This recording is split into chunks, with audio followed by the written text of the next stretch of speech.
There's nothing about those maps that helps people. We don't have when they drew those maps, we didn't have a budget in North Carolina. So, you've got SNAP benefits being cut on a national level. You've got all these things happening. And the focus of the General Assembly is how can we partisan gerrymander? One more district where a map is already gerrymandered that no one asked you to do, and it helps no one to do it. And so anytime, again, when we talk about our democracy, anytime our elected leaders are doing things that don't benefit the people, then regardless of your party, we should have a problem with that.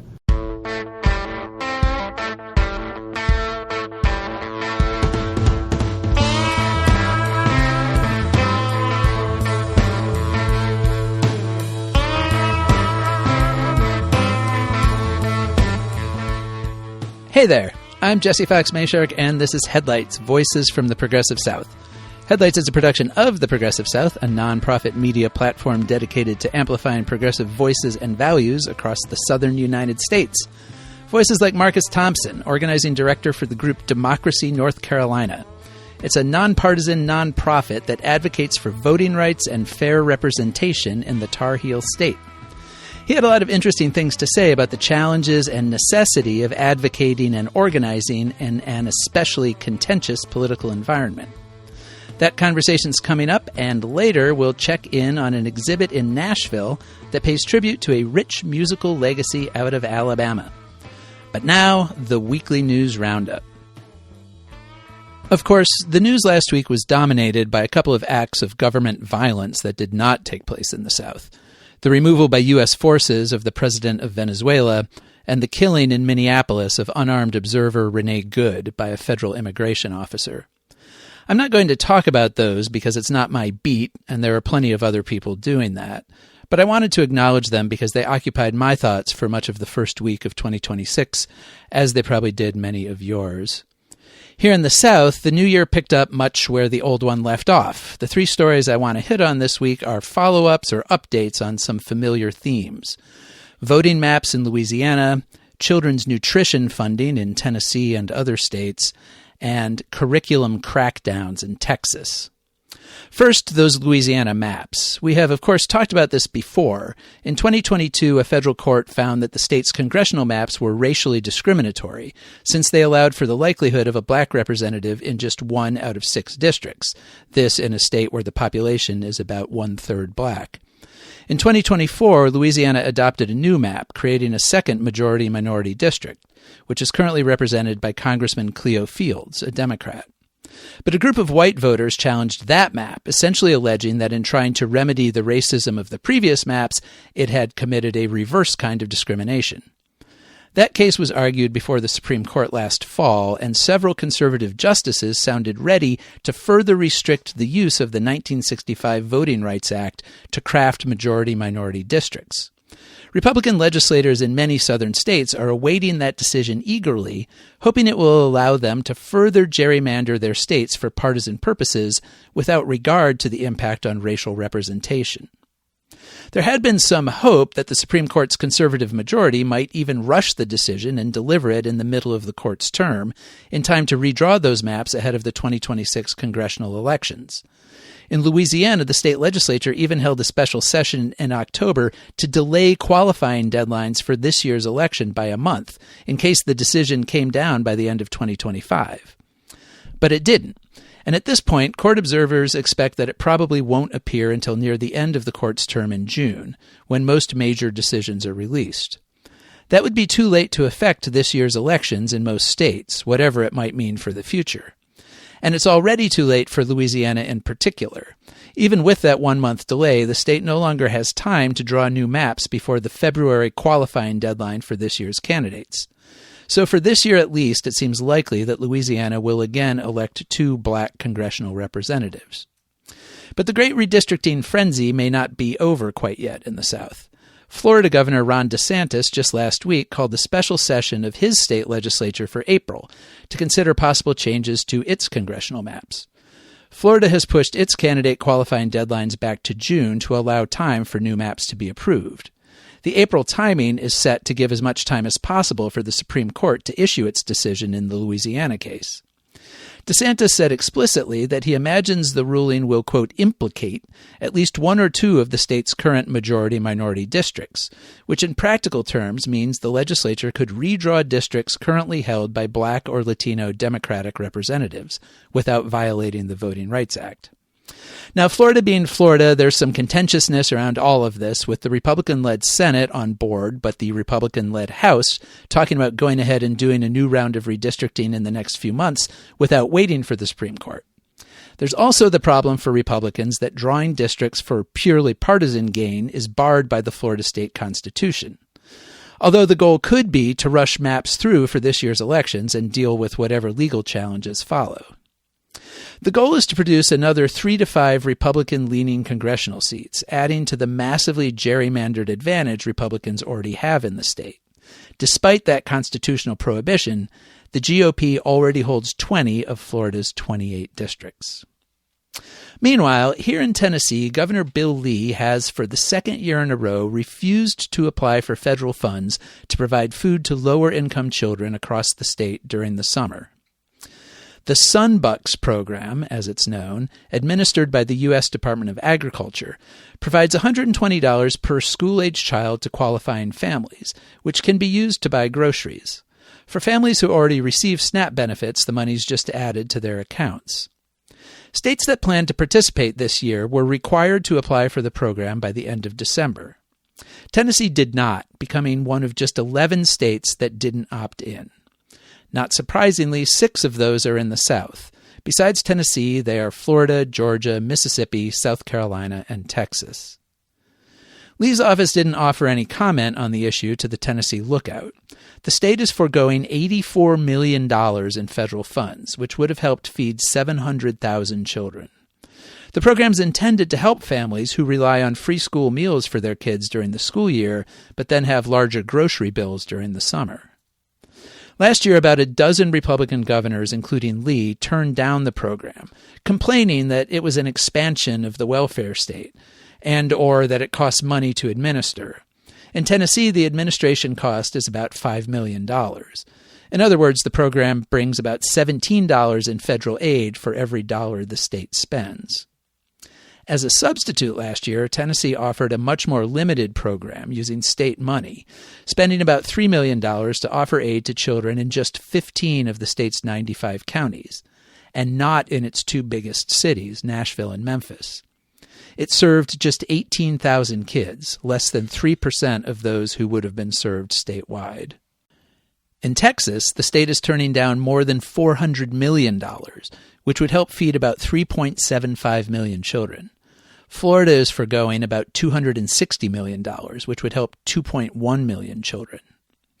All of these moves, of course, are in line with the generally anti-public assistance stance of Southern conservatives, who have long inveighed against safety net programs as promoting what they call dependence on the state. You can see the same thing in another federal program, Temporary Assistance for Needy Families, or TANF, more commonly known as just welfare.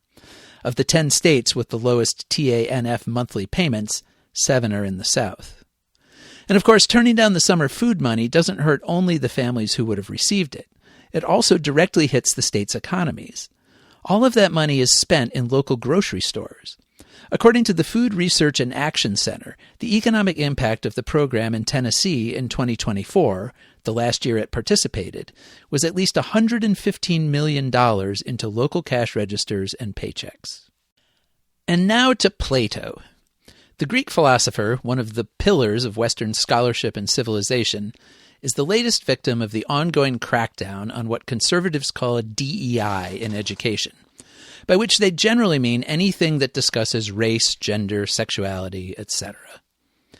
This has taken a particularly vicious form this school year at Texas A&M, the state's largest public university, with 79,000 students across 5 campuses. Last summer, an A&M student secretly filmed a video of a discussion of gender identity during an English class. The class was about children's literature, and one of the books students had read was Jude Saves the World, a young adult novel with a non-binary protagonist. During discussion of the book, the student challenged the professor on the material and said she thought it was violating President Donald Trump's executive orders restricting DEI in higher education. The professor replied that she disagreed, and the discussion continued.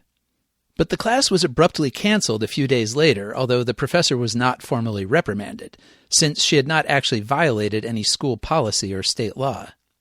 Then in September, a Republican state representative leaked the video from the class, along with another recording of the student confronting Texas A&M President Mark Welsh III, in which Welsh initially supported the professor. Outrage went viral among state Republicans. Welsh quickly fired the professor and demoted the dean of the College of Arts and Sciences and the head of the English department. But that wasn't enough to save his own job, and he stepped down under pressure a few days later. The closest that school officials came to giving a reason for all the fury was that the professor's course description didn't make clear that she would be including discussion of LGBTQ issues. Robert L. Albritton, the chair of the school's Board of Regents, told reporters in September, quote, "A student should know what they're getting into. That's the real issue here. You can't bring a student into a class on one pretense and have another pretense talk. Okay, that's the rub in all of this." This is, of course, an idea somewhat antithetical to the whole project of higher education, which is, or at least was, designed to include exposure to unfamiliar perspectives and ideas. If students need to be assured that nothing in a course will trouble their pre-existing notions of the world, the classroom would become a hazardous place. And that is exactly what the Board of Regents proceeded to make it. A new set of policies they adopted in November required that any course discussing, quote, race and gender ideology, or topics related to sexual orientation or gender identity, needs the personal approval of the campus president. The rubber met the road last week when, just before the start of the spring semester, faculty across the system were informed that about 200 courses in the College of Arts and Sciences would be affected, and would need to make changes to their curriculums or be dropped altogether. The class that has become the poster child for this effort to suppress politically disfavored ideas is, maybe not surprisingly, in the philosophy department. Professor Martin Peterson, who is among other things the Sue G. and Harry E. Bove Chair of the History and Ethics of Professional Engineering, was notified that his class on contemporary moral problems had some moral problems. The class relies heavily on readings from Plato's Symposium and seeks to apply different philosophical approaches to a range of contemporary issues. Here's what the course description says, quote, "Philosophy challenges students to understand, articulate, and evaluate arguments from multiple points of view.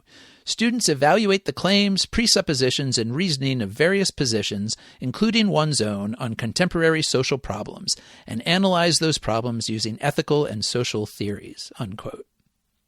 Among the topics on the syllabus are natural rights, the right to bear arms, abortion, the ethics of war, the death penalty, and race and gender ideology. The latter lectures sounded alarms up the administrative chain, and Peterson was informed by his department head that he had to either drop those discussions or give up the class entirely, in which case he would be reassigned to teach a different philosophy class, which just happened to meet at 8 a.m. on Tuesdays and Thursdays. Peterson reluctantly agreed to remove those materials and is replacing them with discussion of free speech and academic freedom. But the philosophy prof, who also chairs Texas A&M's Academic Freedom Council, isn't taking it quietly. He's spoken to multiple media outlets, including the New York Times, to which he said, quote, "We cannot have just one perspective in the classroom. Then there's nothing to discuss. There's nothing to learn. It's indoctrination. It's Soviet-style education," unquote. He's been supported by both the campus chapter of the American Association of University Professors and the Foundation for Individual Rights and Expression, which has often sued colleges over free speech issues. In a statement, the AAUP chapter said, quote, "Silencing 2,500-year-old ideas from one of the world's most influential thinkers betrays the mission of higher education and denies students the opportunity to engage critically with the foundations of Western thought. A research university that censors Plato abandons its obligation to truth, inquiry, and the public trust, and should not be regarded as a serious institution of higher learning. We are deeply saddened to witness the decline of one of Texas's great universities," unquote. Of course, Plato and his teacher Socrates had some complex ideas about freedom of speech themselves.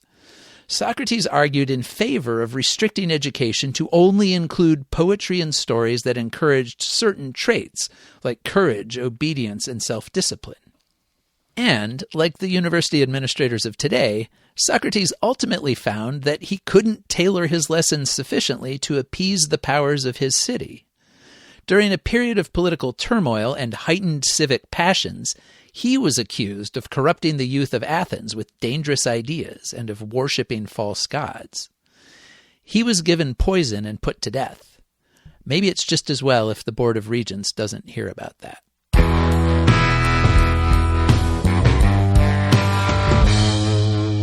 Okay, now we're to my interview with Marques Thompson, who's the organizing director for Democracy North Carolina. The nonpartisan, nonprofit advocacy group was founded in 1991 and over the years has focused on issues including the influence of corporate money on North Carolina politics, fair representation in political district maps, and expanding ballot access through early voting and other means. Thompson was raised in eastern North Carolina, and he's been dedicated to community service since his youth. While working a day job as a FedEx driver for more than 20 years, he became active in organizing with Democracy North Carolina and eventually came on staff. He has also had advanced training from the Leadership for Democracy and Social Justice Institute at the City University of New York.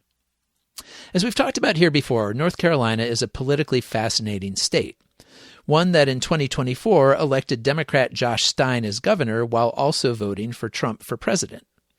Its legislature is heavily dominated by Republicans, primarily because of the way they have drawn their own political districts. That included a special session called late last year to do an emergency redistricting to squeeze yet one more Republican-leaning congressional district out of the map for this year's election. I talked to Thompson about that, about the mechanics of organizing effectively statewide, and also about the impact a recent wave of aggressive immigration enforcement across the state might have on voters. I really enjoyed talking to him, so Seth, let's go to the tape. All right, Marques Thompson, thanks so much for joining me. Yeah, thank you for having me. A pleasure. So I think the work that Democracy NC does is really interesting, and one thing that strikes me about it is that this is not a new organization. Yeah. You all have been working on these issues for a long time. Can you start out by maybe just walking me through a little bit, like what does Democracy NC do?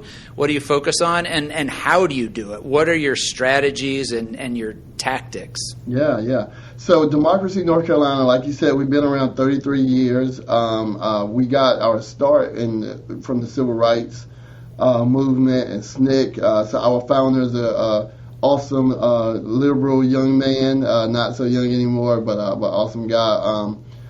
Named Bob Hall, who had his background in research and organizing, again, with SNCC and civil rights movement. And so out of that, we were part of Democracy South. And out of that came Democracy North Carolina. And our work is basically to make democracy accessible to as many people as possible. Primarily, we focus on those that have historically been cut out of our democracy, black people, black and brown people, younger people often get discriminated against in our. So anyone, we have a tagline that I love to say all the time, that we want a democracy or a government that is of, by, and for the people, and we see that level of participation decreasing, so we fight against that. So some of the policy things we've done over the last 30 years is like same-day registration, which is something that's big in North Carolina, was spearheaded by Democracy North Carolina. There was a time when we had community funding, public funding of judges. That was part of the work of Democracy North Carolina. And we're a nonpartisan C3 organization, so we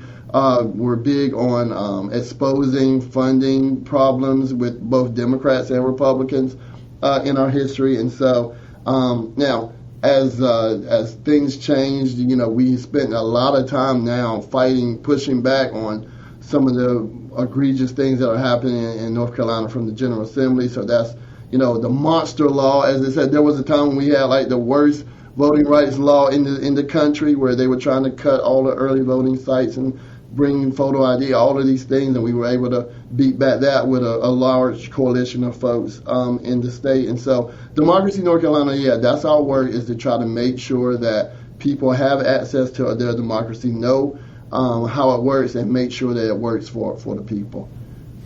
And how do you do that? Who do you work with? Who do you try to get activated and involved? Like, what does that look like on an ongoing basis? So one of the things that we do well is, again, our, the founder had a history kind of background. Research. So we combine research, organizing, and what we call advocacy, and now it's more like communications, that kind of thing. But we combine those three things to make sure that our organizing is informed by research about what's effective, what are the numbers as far as who's voting and who's not, and what they need in order to vote. How do people respond to like early voting sites and that kind of. So the research informs where our organizing team puts forth their efforts. But then it also goes the other way around, where we've got organizers across the state. We're a statewide organization, so we're constantly in communities, training people, educating people, but also listening, learning, like where the problem areas, where the touch points, and then we use that information, informs our research, and to see what are the things, and all of that informs our advocacy strategy. So we really focus on Black and Brown communities, but we do a lot with our partners from across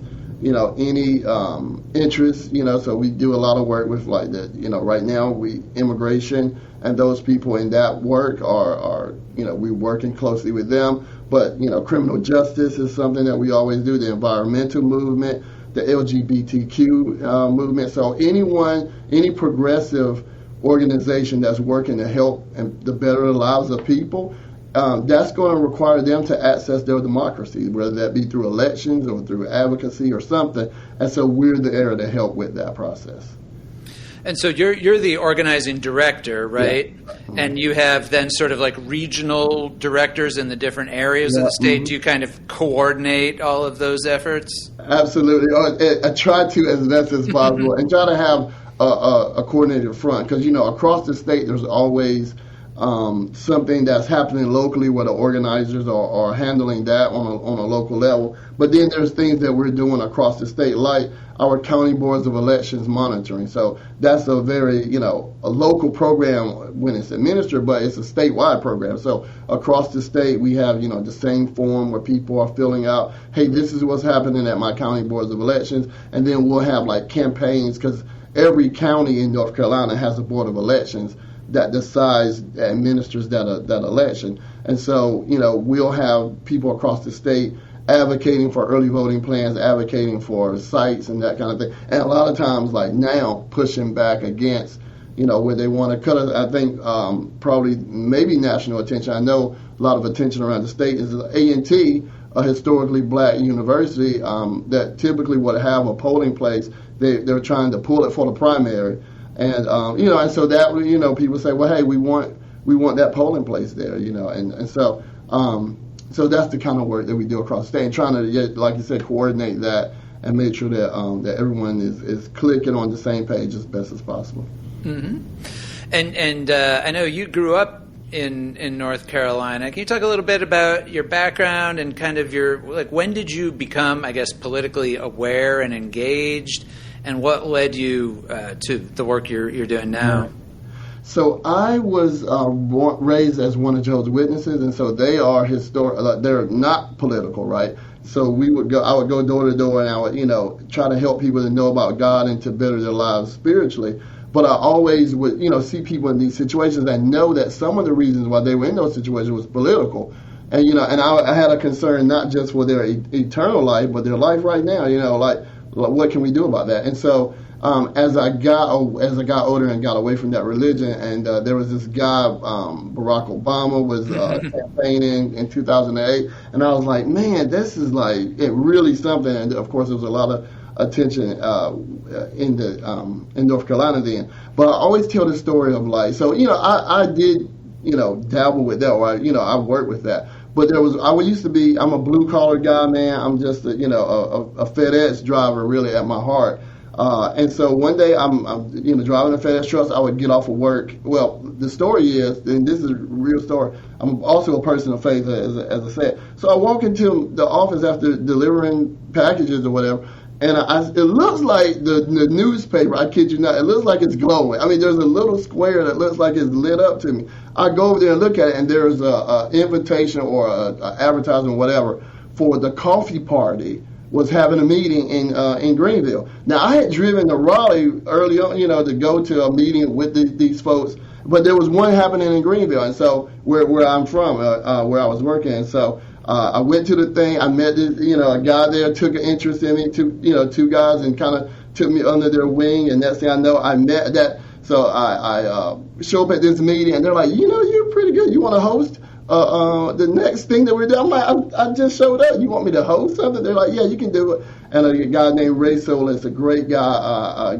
helped me, took me under his wing, and I did the candidate for, it was a forum that I was hosting, and an economic forum, I should say. And then I met the guy from Democracy, North Carolina, who, like the next day, whose job eventually I would get. So that was really like my entry into like this work. And I was a volunteer for many years before I got on staff. But like that's that. And so I'll also say Jay Gellergo, who was the guy that working at Democracy North Carolina. There was this new program called Pathways to Power, which talked about how a person can understand the power they have as a citizen and how they can maximize it by working together through organizing with Democracy North Carolina. And that training changed my life. And I'm so happy to say that 17 years later, so they stopped doing that thing after I got here. They were like, we're not going to do this anymore. But now that I'm the organizing director, this year we brought back Pathways to Power. And it was such a full circle for me to like be able to once again share the things that still relevant today, the power of citizen-led organizing in our community today. So really a full circle moment for me this year. Yeah, well, and that's a great story because it really illustrates the importance, I guess, of when somebody wants to get engaged and maybe has, like you obviously had skills and abilities that somebody recognized and said, like, oh, here's somebody who can, like we're going to put this guy to work. And that seems like, because I think a lot of times when people want to get involved, maybe they go to one meeting and nobody talks to them, or they don't click with it or whatever. So that's obviously, so I assume, like, as you're saying, you try to do that thing and encourage other people in the organization to like be alert to those people as they come in and try to identify them and put them in a place where they can be effective. Absolutely. I mean, that's the only way we're going to do this is by making sure that people, because again, the people have power and they have agency, and when you can identify the power of a person, because society and definitely the political environment is designed to beat that out of you. As I say, you don't have agency, you don't have power, no one cares what you think or what you do, but that's not true. And so when you can like activate that in a person and say, no, and especially you, maybe you feel like that alone, but listen, you're not alone. Like, I feel the same way you do, and your interests are connected to my interests, and we're all connected in this community, and together, brother, we can do whatever we need to do. And so that message is, I think, the heart of Democracy North Carolina, and like we really try to continue that even in this like digital age and all. And you see that we kind of struggle with organizing as a thing because we get away from that. We get to the more you can focus on individuals working together in community, nothing will stop that. And so to the extent that we can focus on that is going to be the extent that we're successful. So North Carolina obviously has remained a very politically dynamic place in recent years, and just this year, I feel like the emergency district redrawing that they just did in the legislature, it didn't get quite as much attention as what happened in Texas because that was kind of a bigger deal and there were more seats at play. But that was clearly an example. I mean, North Carolina's maps are already pretty gerrymandered, and that was a case of them kind of coming back and taking another bite at it. How did you all engage with that? It was terrible. And so one of the things that we have been doing with that is, number one, telling the public. I mean, when you hear, and I want to shout out one of our partners, I always do this, is, Common Cause is hand in hand with us. The NAACP works closely with SCSJ. So, I want all my partners and stuff to know, we don't do this alone. We work strongly in coalition at Democracy North Carolina. But yeah, when you hear the comments, and my brother at Common Cause does this very well, the comments of the senator that his name just jumped out of my head, it's like Hig, but I don't want to say it wrong, but that drew those maps, and he basically outlines the reason for it. And what's so sad about it is that in no way in those comments is he talking about the will of the people. Nobody asked that. No, there was nobody from North Carolina knocking on his door saying, "Hey," or the General Assembly saying, "Hey, we really want you to redraw these maps." There's nothing about those maps that helps people. We don't have when they drew those maps, we didn't have a budget in North Carolina. So, you've got the SNAP benefits being cut on a national level. You've got all these things happening, and the focus of the General Assembly is how can we partisan gerrymander. One more district where a map is already gerrymandered that no one asked you to do, and it helps no one to do it. And so anytime, again, when we talk about our democracy, anytime our elected leaders are doing things that don't benefit the people, then regardless of your party, we should have a problem with that. Because we need to be represented. But it's not like we're living in a utopia right now. We've got real problems that really need solutions. And when our leaders are not concerned about that, but are concerned about anything other than that, then I don't care what your party is. I feel like that's a problem. That's a problem in representation. So, and what's funny about North Carolina is it's crazy about this gerrymander. North Carolina is a very, what they call a purple state. I mean, and I said this in my comments. So we had, a press conference. We of course let people know. We had a portal where we were encouraging people to make comments and stuff. And one of the things I said in the press conference is, anytime the people are not at the center of what a legislature is doing, then it's a problem. It's supposed to be of, by, and for the people. So anyway, it's been really difficult, facing that. It's been a slap in the face, basically. And so I live in the district. District 1 was the district that was targeted. So it's very personal to me. I mean, it really was a retaliation against the people of that district, because the legislature basically says, we don't like the way you voted, and so we're going to try to reduce your power. Yeah, and can you talk a little bit more about the impact that has in terms of representation? That, the idea of representative democracy obviously is, as you're saying, that you represent the people of your district and listen to their needs and concerns, and then, carry those to the state house or to Congress or whatever. What happens when the districts are being drawn not for those kinds of representation, but just to sort of consolidate power in one particular party? Yeah, what happens is the people don't have true representation, and so the people suffer. It means that the people don't really have a voice in decision making because there's no one that really understands their situation, their problems, and is responsive to it. So, that district that was cut is a majority black district, and so that's why it was targeted, Frank. They'll say it was Democrats, and those things are one and the same in the South a lot of times, because of polarized voting. And so, so the people in this district, my district, now have a harder time being able to choose a representative that truly is of us and for us, and going to work for us, that we can trust. And so then we don't have representation. So that is, and if you think about that, my community, it's a very rural district. So when you think about, it's just so funny. A lot of times people think about a black person, they're going to think about an urban person. There's a kind of a stereotype that comes to mind. But that's a country, very rural, black space is what is the majority of those counties, and economically distressed. And so you would need a representative to understand that and to understand the specific concerns. And when you just are drawing lines in order to get a certain party power, then that representation fit, and it hurts everyone. So and when we have these redistricting fights, unfortunately, we've had, I think, 4 redistrictings in the last 10 years. Where you're only supposed to have one every 10 years. We've had 4 because of the General Assembly. And every time we do that, when they allow us to have a hearing, every time there are Republicans that stand up and say, I don't like this gerrymander. Because I live on the coast, so I'll never forget this, in Little Washington, where I was actually born, Eastern North Carolina. So I can call it Little Washington. Anyone else, they might be mad with you.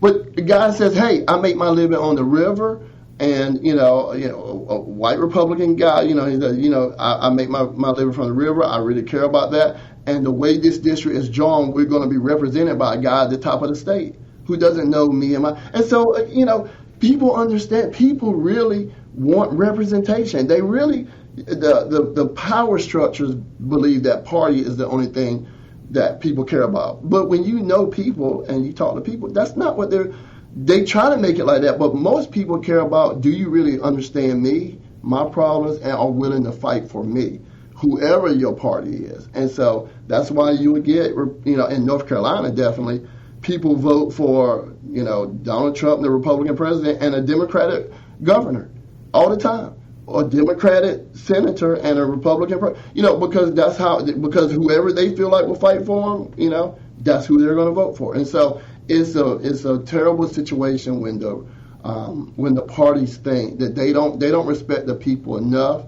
to think that if I do a good job, I'll be rewarded by the people. No, I'm going to use my power to draw maps and I'm going to choose my voters instead of letting the voters choose me. And right, and then the representatives become more beholden to the party, right, that put them there, as opposed to the people who actually voted. Absolutely. The people are the furthest thing from their mind. And your last guest was talking about the money interest and stuff. So, yeah, they care about the party and they care about the money and not the people. And that is, and again, North Carolina is a special thing. See, I really believe in democracy. I really believe that North Carolina has a great situation, because when you have elections that could be as tight as ours could be, you get the best of both worlds. You can get people actually fighting for the best ideas, fighting for the person that truly connects to the people, and we would be better off. That is a competitive advantage that we have here in North Carolina. But we squandered that when we draw maps where now the representatives don't have to care about their ideas. They don't have to care about the people. They only have to care about the parties or the money. And so the people are nowhere in the equation. And that was on full display when the brother drew those maps and didn't talk about the people not once. So another reason that North Carolina has been in the news recently, obviously, has been the big surge of immigration enforcement, especially in Charlotte. And I know that's not the central focus of the work that you all do, but obviously, it seems to me there's some overlap in the sense of, if you have a population there that is being intimidated, not only people who maybe are undocumented, but people who are here legally who are citizens, but who are maybe afraid to, leave their homes, much less go to the voting booth on Election Day. I guess, how do you think that plays into the issues that you guys do work on? Yeah, absolutely, because it's going to affect people's, or the fear is that it could affect people's willingness to vote, and they're feeling safe to do so. In Charlotte, where we first were visited, let's just say nice. They had the organizer there was just telling me, this was just yesterday, that they had asked people in a meeting, how many of you are carrying your passport now? Listen, you got citizens, not everyone of a certain heritage. All of them were afraid, and then and others, black people, white people, everyone kind of, because when you start just grabbing people off of the street and can do that, then everyone is afraid, because anyone could be, someone could say, hey, you look like a Dominican, person, and where's your ID? And so if there's no protections for one person, there's no protections for anyone. And so when the rule of law is weakened like that, yeah, it hurts our democracy. So people are afraid will potentially be afraid to vote. And we have been working hard to try to make sure that we can counteract that, because we don't want the participation to drop, definitely not next year, because of this fear. And right now, that could definitely be the case if we have this same level of intrusion from the federal government. Mm-hmm. Well, so speaking of next year, and maybe to kind of wrap up, next year is obviously going to be a big election year. What are you all focusing on? What are the particular issues or races or anything else that you're paying most attention to or are going to be most active in? Yeah.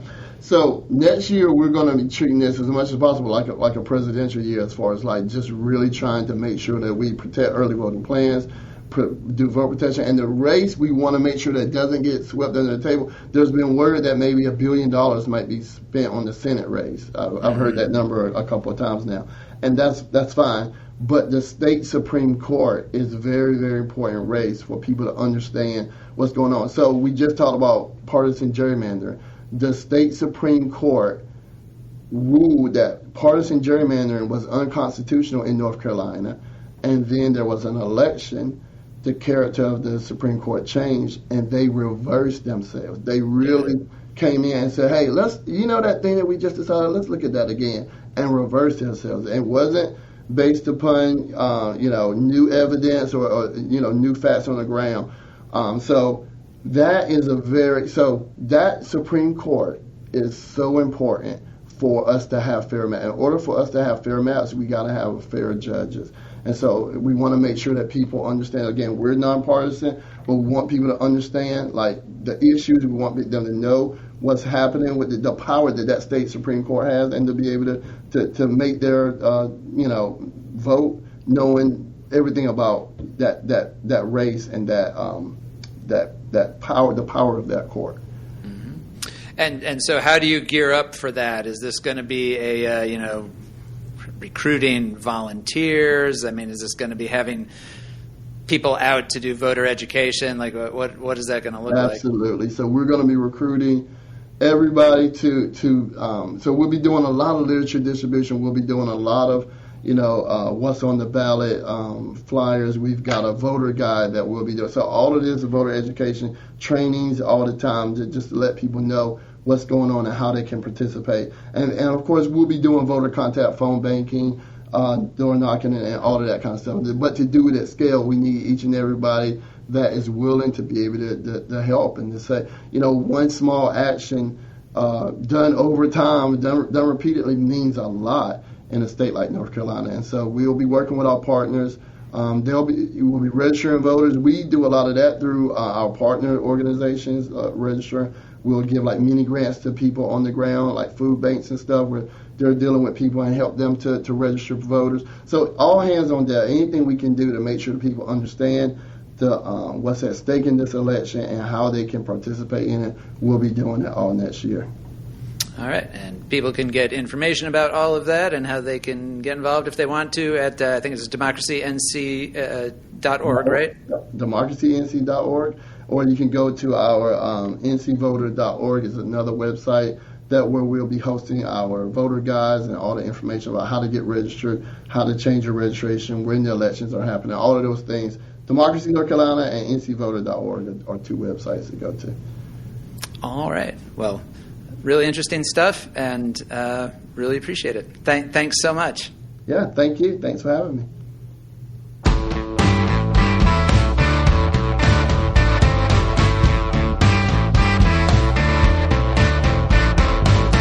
I visited Muscle Shoals, Alabama for the first time last year. It's a cool town, really a collection of towns, the Quad Cities: Muscle Shoals, Florence, Sheffield, and Tuscumbia. The whole metro area isn't too big, with a combined population of about 150,000 people. Muscle Shoals itself has about 16,000. It's in the northwestern corner of Alabama on the shores of the Tennessee River. The river figures in its etymology, or at least that's the most common theory, that the town was named for shallow shoals in the river where people collected freshwater mussels to eat. The name somehow ended up being spelled muscle like a bodybuilder rather than muscle like a mollusk. But beginning in the 1960s, the small town gave birth to not one but two recording studios that would both become legendary: Fame Studios and Muscle Shoals Sound. Fame, which was founded in 1959, became a center of Southern soul recording, with artists including Aretha Franklin, Otis Redding, and Wilson Pickett. 10 years later, a group of house musicians left Fame to start their own studio, Muscle Shoals Sound. It too attracted luminaries, including Aretha, Percy Sledge, the Rolling Stones, Paul Simon, and many more. Both studios became famous for the deep grooves and subtle touches of their house bands, which could lend Southern grit and grace to just about anyone who walked in the door. The studios are the worthy subjects of an exhibition currently on display about 2.5 hours drive north in Nashville at the Country Music Hall of Fame. The show, called Muscle Shoals Low River Rising, runs through March 31st. Although the studios are not primarily known for country music, plenty of country artists have found their way there over the years, including Willie Nelson, Chris Stapleton, Shenandoah, and Bobby Gentry. The exhibition includes one of Aretha's pianos, an electric guitar that belonged to Duane Allman, one of Wilson Pickett's stage outfits, and a lot more. Kyle Young, CEO of the Country Music Hall of Fame and Museum, says of Muscle Shoals, quote, "The Tennessee River flowed through this place, and instead of drawing a boundary, somehow forces came together. Black and white sounds, R&B, blues, soul, and country met between the banks," unquote. There's also a good documentary called just Muscle Shoals, which came out in 2013 and features interviews with many of the players at the two studios and some of the people who recorded there. You can find it on assorted streaming services.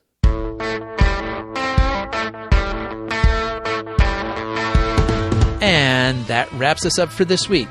Remember, The Progressive South is a nonprofit enterprise, and you can find information about supporting us on our website, theprogressivesouth.org. You can also reach out to me directly at jmayshark@theprogressivesouth.org. Thanks to our friends in Bark for our theme music, and to Lord Seth the Libertarian for his production work at Barbarian Productions. And thanks to you for listening. Talk to you next time.